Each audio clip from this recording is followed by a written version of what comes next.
Hujan lebat sejak lewat malam tadi dan pertembungan air pasang besar mengakibatkan kampung laut di Skudai dilanda banjir. Paras air sungai juga dilapor semakin tinggi.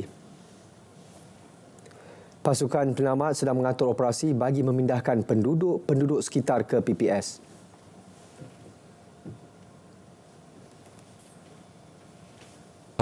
Untuk hari ini hujan sejak malam tadi dalam pukul 12 lebih mula. Sehinggalah sekarang ni.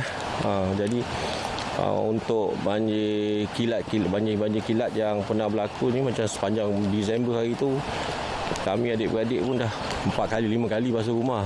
Tapi kali ni yang ni terus dalam lah kali ni. Ni dalam rumah kami pun yang kadang ada sekarang pun memang dah parah dada lah dalam rumah. Hujan pun tak berhenti-henti.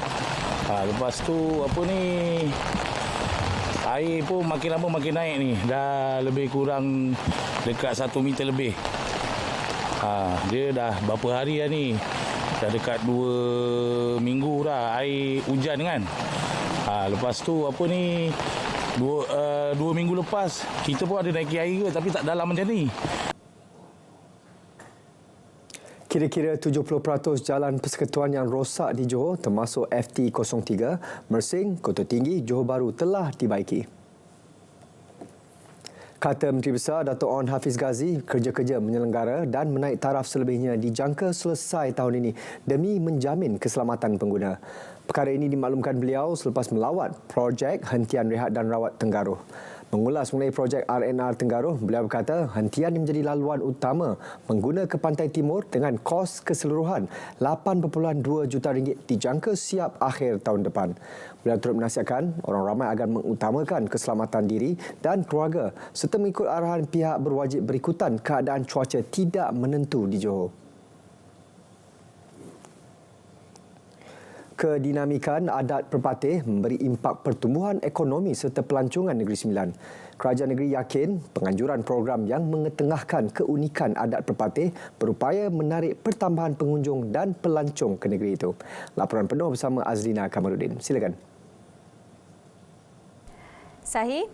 Penganjuran program-program pelancongan terutamanya yang mengetengahkan tradisi Negeri Sembilan terus mencatatkan pertambahan angka pelancong. Antaranya Festival Jumbang 2024 yang berjaya menarik kehadiran kira-kira 2,000 pengunjung. Justru kerajaan negeri melihat platform program seumpama itu berupaya menjadi platform kesinambungan Tahun Melawat Negeri Sembilan 2025-2026. Perlu ada kesinambungan, perlu ada penglibatan daripada orang tempatan, daripada JBKK tempatan, terutamanya ADUN tempatan, supaya ada kesinambungan program seperti ini, supaya tempat ini boleh diperkenalkan kepada orang di luar. Sementara itu, Exco Warisan Teknologi, Inovasi dan Digital, Datuk Muhammad Faizal Ramli turut yakin program seperti ini akan terus memperkasa seni warisan dan tradisi masyarakat tempatan. Kita akan terus menggalakkan terutamanya jika ada penganjur-penganjur pesta ataupun festival supaya melibatkan ataupun mengadakan acara-acara seperti inilah. Bukan mengocah saja, mungkin ada acara-acara lain yang lebih melibatkan secara tradisi warisan. Penganjuran Festival Jumbang 2024 ini merupakan program pembuka sempena sambutan Hari Keputeraan yang di-Pertuan Besar Tuanku Muhriz Ibni Almarhum Tuanku Munawir ke-76.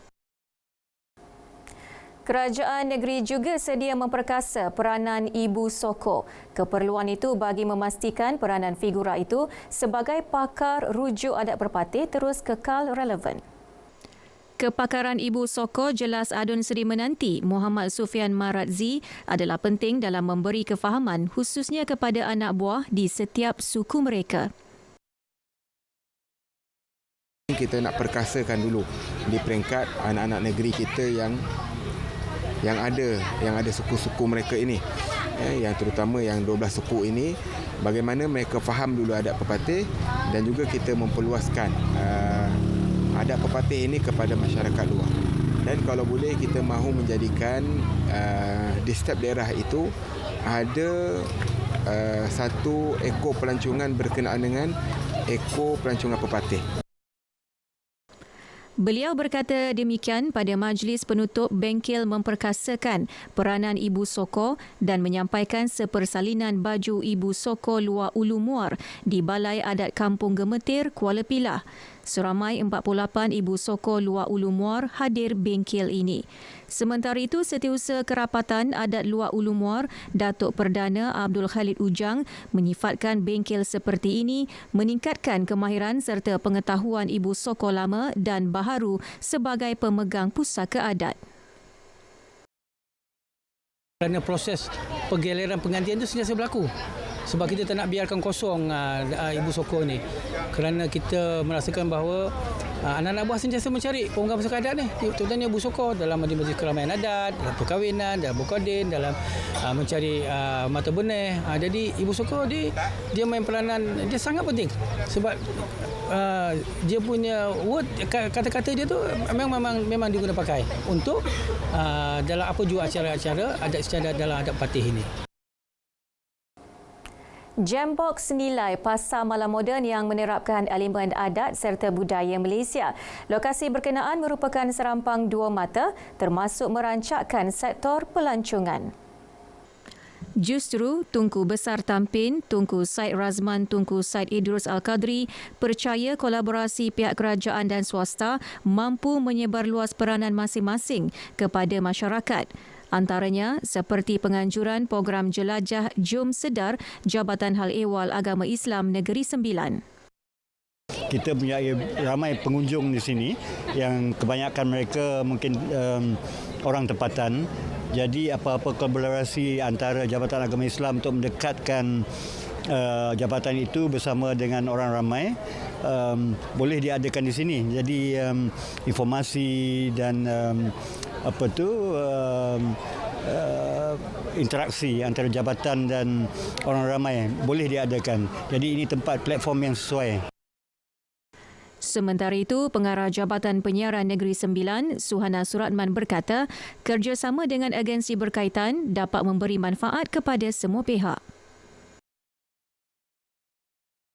Jabatan Penyiaran Malaysia juga berperanan untuk menjaga kepentingan tak kira orang ramai, masyarakat pelbagai kaum, kepentingan para usahawan dan impak ekonomi yang boleh dimanfaatkan oleh semua pihak. Dari sungai ke segara, Palestin pasti merdeka. Kembali semula bersama Sahih untuk laporan lain berita wilayah. Silakan Sahih. Baik, terima kasih Hazlina. Kaunter Physical Sistem Padu yang disediakan Jabatan Perangkaan Negeri Sembilan di UTC Seremban menjadi tumpuan awam. Tujuannya bagi memudahkan masyarakat mendapat panduan berkenaan sistem itu. Rata-rata senada kemudahan seperti ini perlu diteruskan dan diperluas di lokasi strategik bagi memudahkan proses pendaftaran setiap lapisan masyarakat.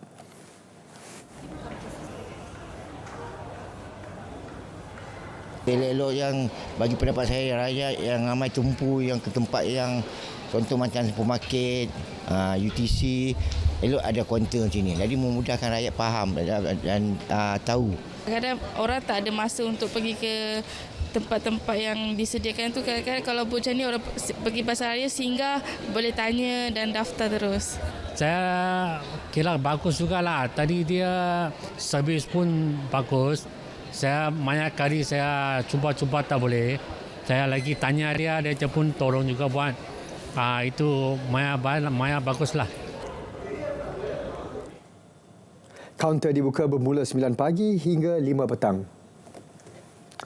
Konsep perniagaan Uptown dicadangkan bagi membantu peniaga makanan dan kraftangan di bangunan Medan Samudra meneruskan perniagaan sepanjang tempoh 54 jam penutupan jalan sempena zon bebas kenderaan.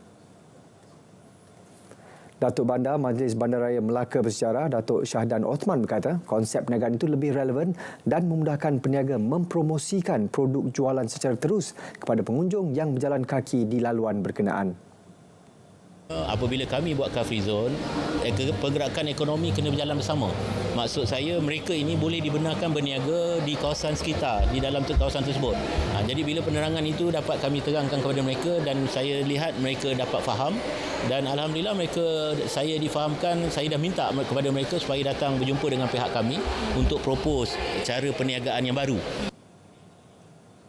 Konsep Uptown akan dilaksana secara teratur antaranya dengan penggunaan payung yang seragam selain mengutamakan kebersihan tapak perniagaan agar tidak mencacatkan pemandangan lokasi tumpuan pelancongan. Pesta Gendang Nusantara 2024 meraih 2 pengiktirafan Malaysia Book of Records. 2 sijil pengiktirafan itu masing-masing Persembahan Gendang Nusantara pertama dan peserta teramai dalam Persembahan Gendang Nusantara. Pastinya bila kita buat persembahan Pesta Gendang Nusantara ini adalah semata-mata untuk kita nak menghidupkan balik budaya dekat negara kita pertamanya, dan yang keduanya untuk kita nak melihat budaya di negara orang juga. Sebab apa, kehadirannya bukan sahaja di peringkat negara kita tetapi terdiri daripada peringkat antarabangsa juga.